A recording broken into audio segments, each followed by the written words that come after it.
আলাইকুম সম্মানিত ভিউয়ার্স। আমি আজকে একজন এমন নারী উদ্যোক্তার জমিতে আসছি। তিনি এই জমিতে পেঁয়াজ বপন করেছেন।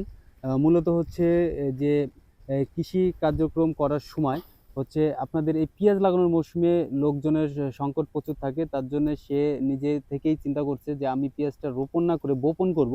এতে করে হচ্ছে খরচটা কতটুকু কমানো যায়। তো স্বাভাবিকভাবেই দেখতে পাচ্ছেন যে আমি আপনাদেরকে আমার ক্ষেতের জমিগুলা দেখিয়েছি। এতে স আমার জমির পেঁয়াজ রোপণের বয়স প্রায় ৭০ থেকে ৫৭ থেকে ৫৮ দিন প্রত্যেকটা জমির বয়স। কিন্তু একই সাথে আমরা চারা দিয়েছিলাম ক্ষেতে।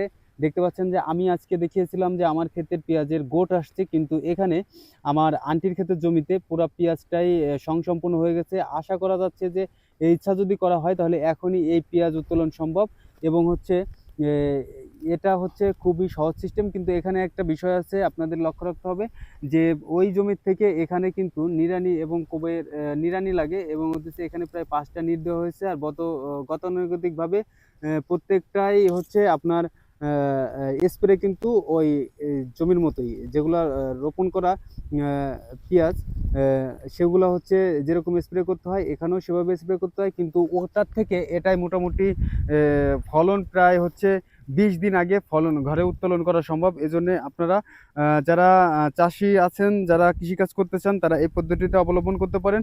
এতে করে আপনারা খুব সহজেই পেঁয়াজ উত্তোলন করতে পারবেন এবং খুব লাভবান হতে পারবেন।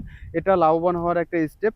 এটা আপনাদের সাথে আমি শেয়ার করলাম। দেখেন চাষি ভাইয়েরা যে এই পেঁয়াজটা আলহামদুলিল্লাহ কত বড় হয়েছে। যদি এই পেঁয়াজটা চারাটা উঠায়ে অন্য ক্ষেত্রে বপন করা হতো তাহলে কিন্তু পেঁয়াজের পরিমাণ এটার মতো হতো না। কিন্তু এখানে দেখেন এই যে এই পেঁয়াজটা কত বড়।